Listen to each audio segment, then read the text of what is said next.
Tanguay électronique, en première ligne.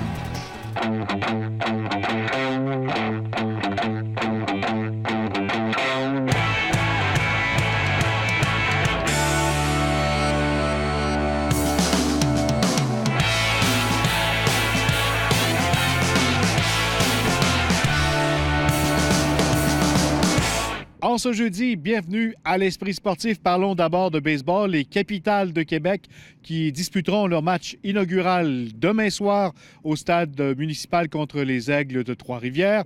2 Québécois feront partie de la formation cette saison. Il y a Carl Gélina qui sera le lanceur partant vendredi soir et également le joueur d'avant-champ Jonathan Malo qui en sera, lui, à sa 5e saison avec l'équipe des Capitals. Reportage.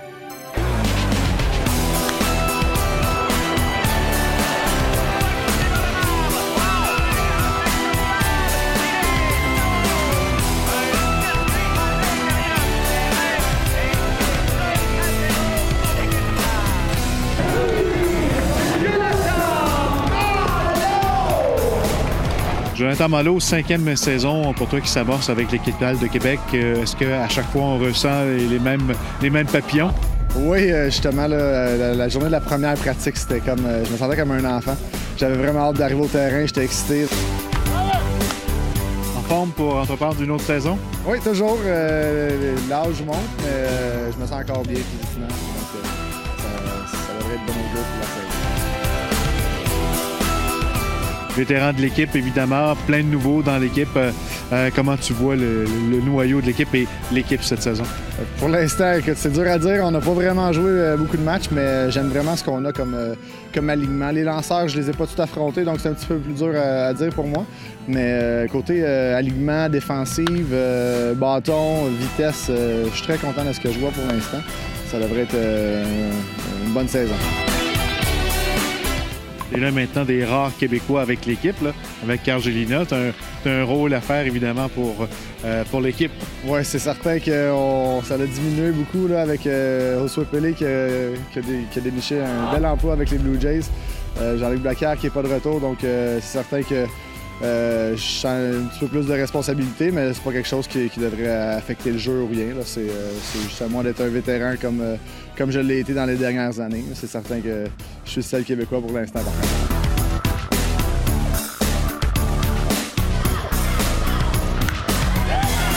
On a confirmé l'arrivée des joueurs cubains, les 3 joueurs dont Mandoulé qui est de retour.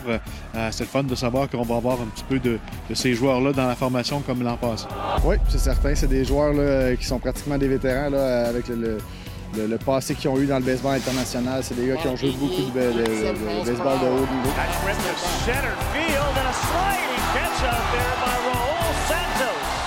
Donc, à part Mandoulé, c'est sûr que je connais pas les autres, donc c'est plus dur à savoir à quoi m'attendre, mais j'ai eu des bons commentaires là, de Scalabrini et d'autres personnes qui peuvent avoir joué contre eux dans le passé. Donc, j'ai bien hâte de les voir sur le terrain, ça devrait nous donner un bon coup de main. La série contre l'équipe nationale cubaine également, c'est quelque chose d'excitant pour toi? Oui, j'ai joué contre Cuba à quelques reprises là, avec l'équipe nationale. Mais là, écoute, ça fait un petit bout. C'est toujours quelque chose qui va être le fun. Ça va être du bon baseball, c'est certain. C'est eux qui ont joué contre les Rays de Tampa Bay au camp d'entraînement. Donc, c'est certain qu'on va avoir de la bonne confrontation. Puis, ça va être bon pour nous. Ça va être bon pour la publicité de la Ligue et pour tous les joueurs aussi là, qui sont ici, de se faire voir un petit peu à la télé aussi.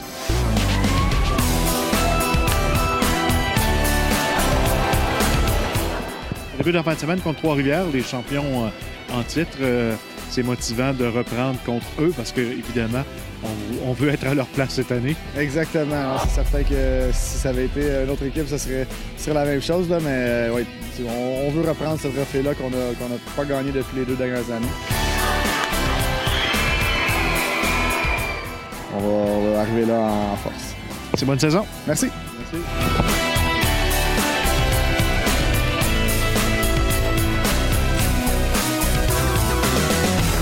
Le joueur des Blues de Saint-Louis, Scotty Upshall, a déjà participé au tournoi Pee-Wee. C'était en 1996. Il avait même remporté une bannière avec son équipe de Fort McMurray.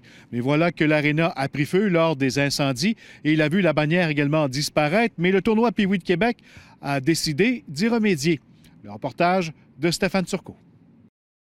Toujours dévasté par le malheur qui afflige sa communauté, Scottie Upshall a livré ses états d'âme dans un article du Players Tribune, où il consacre des longs paragraphes à son passage au tournoi Pee-Wee de Québec en 96. Je me souviens parce que c'est la seule équipe de Fort McMurray qu'on a pris, et c'est moi qui avais remis le trophée. Le directeur du tournoi Pee-Wee, Patrick Dom, a été touché par le témoignage de Upshall et sympathise avec le malheur des citoyens là-bas.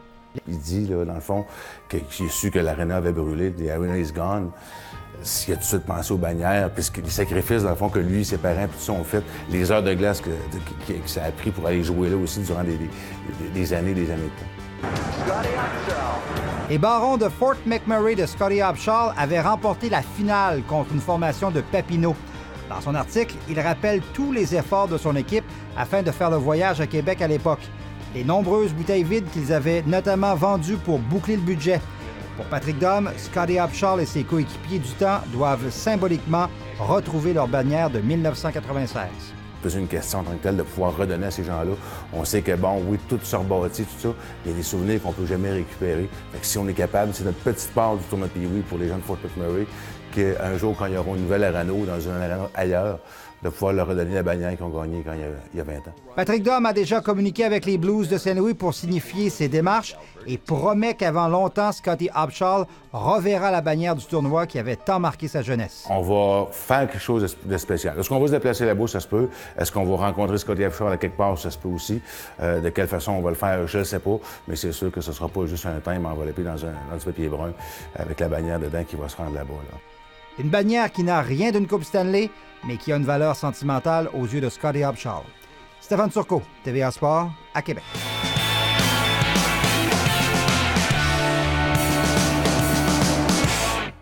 L'Esprit sportif souligne l'excellence du Rouge et Or football. C'est en route vers une 9e Coupe Vanier que la formation amorcera la prochaine saison avec, enlevé de rideau, un affrontement face aux Carabins le 3 septembre au Stade TELUS. Avec les Richard, Betts, Lévesque, Amoa et Dufour, le Rouge et Or s'annonce difficile à battre. Et que dire de la relève? Plusieurs étoiles collégiales ont choisi Laval. Pour un avant-goût de la saison qui s'annonce excitante, les Ravens de Carleton seront à Québec pour un match pré-saison le 20 août face au Rouge et Or. Le prochain défi des escaliers du Cap-Blanc de Motivation Jeunesse aura lieu les 27 et 28 mai prochains sur les plaines d'Abraham. L'équipe TVA sera évidemment au rendez-vous et plusieurs jeunes se sont déjà entraînés pour l'événement. Le reportage de Marie-Christine Leblanc.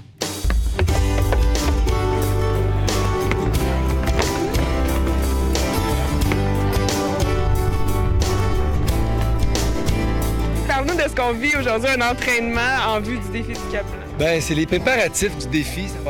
Ça va avoir lieu dans une semaine et demie, 2 semaines. C'est l'équipe TVA qui s'entraîne. Donc, vous parrainez cette belle équipe de jeunes, sont une vingtaine.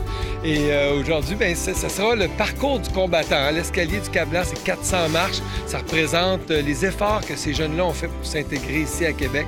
Et on le voit, ils sont souriants, ils ont fait ces efforts-là et ils s'intègrent de mieux en mieux. Je trouve ça absolument fantastique. Donc, c'est vraiment le concept de cette année. On est bien fiers et on a bien hâte au vrai défi. Ils peuvent rencontrer plein de gens de d'autres pays, donc c'est génial pour eux. Ça leur fait vraiment des modèles d'intégration. Comment ça se passe, vos entraînements dans les escaliers? Bien. Bien? Pourquoi t'aimes ça, faire les escaliers? Ça nous rend des muscles. Ça fait des muscles, tu viens d'où, dis-moi? Du Burundi. T'as quel âge? 9 ans. 9 ans. Est-ce que t'aimes ça, le Québec? Ouais. Comment tu trouves ça, les escaliers? Bien. Bien? Pourquoi? Parce que c'est ni difficile ni facile. Ni difficile ni facile, donc c'est entre les deux. Comment tu trouves ça, les escaliers? Bien. Bien? Pourquoi? Parce que ça nous fait des abdos. Ça vous fait des abdos? Ah ouais, hein? Toi, tu vas avoir des abdos? Oui. Ouais. Penses-tu qu'on va être l'équipe gagnante là, pour le défi? Ouais. Ouais, vous pensez ça? Ouais. Pourquoi on va gagner? On travaille fort. Comment ça se passe, vos entraînements dans les escaliers? Hey, c'est magnifique. Ça fait pas longtemps que j'ai commencé de faire de l'escalier. Ça fait 2 mois. Mais j'ai fait plus que 4 fois ou 5 fois. Aujourd'hui, c'est la première fois que j'ai fait 7 fois. Quand même. Hey, c'est trop cool. En plus, on a vraiment une belle équipe ici, avec des Blue Profs et de nos courage et c'est magnifique. Mais le sport, ça véhicule de belles valeurs, sentiment d'appartenance, l'esprit de groupe, la notion d'effort, de persévérance. Donc, c'est un bel exemple à leur montrer. Ça leur permet de côtoyer toutes sortes de monde d'une façon positive, puis de s'impliquer. Puis moi, je trouve que c'est vraiment excellent pour l'intégration. Je sais qu'il y a plein d'autres équipes, mais Luc, sincèrement, c'est mon équipe la meilleure. Bien, l'équipe TVA, là, déjà avec l'entraînement d'aujourd'hui, s'approche de la victoire, peut-être. Ouais. Merci beaucoup.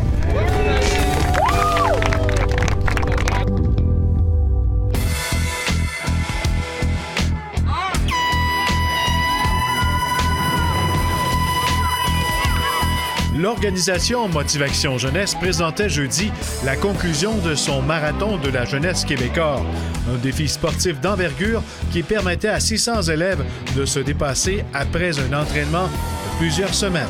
Ces jeunes-là ont débuté le projet marathon de la jeunesse au mois de février. Ils courent 42 km, mais sur 3 mois, donc à raison de 2 à 3 km par semaine. Et aujourd'hui, c'est le grand happening, la grande finale. La liste officielle des inscrits de la 9e édition de la Transat Québec-Saint-Malo, présentée en collaboration avec la ville de Lévis, est maintenant connue. Au total, ce sont 28 voiliers provenant du Québec, de la France, de Saint-Pierre-et-Miquelon, de l'Espagne, de l'Allemagne, de la Suède et du Sultanat d'Oman, avec des équipages de 3 à 12 personnes qui prendront le départ de Québec le 10 juillet prochain pour arriver en sol français de 8 à 15 jours plus tard. Et en cheerleading, l'équipe des Centaures juvéniles de l'école secondaire de la Courvilloise a obtenu la première place aux US Finals à Rhode Island. Les jeunes filles des Centaures recevront sous peu leur bannière de grande championne ainsi qu'une bague arborant une large pierre rouge. En terminant, amateurs de hockey, il est encore temps de vous inscrire à notre concours événement Pro Hockey qui aura lieu le 17 juin prochain. Vous courez la chance de gagner un accès pour 2 personnes d'une valeur de 2 500 $ pour une journée de rêve avec des joueurs actifs et également retraités de la Ligue nationale de hockey au profit du cancer de la prostate. Rendez-vous sur le site Facebook L'Esprit sportif. Allez cliquer sur Quiz, répondez à la question et bonne chance! Voilà, c'était l'Esprit sportif. Bye-bye. À demain.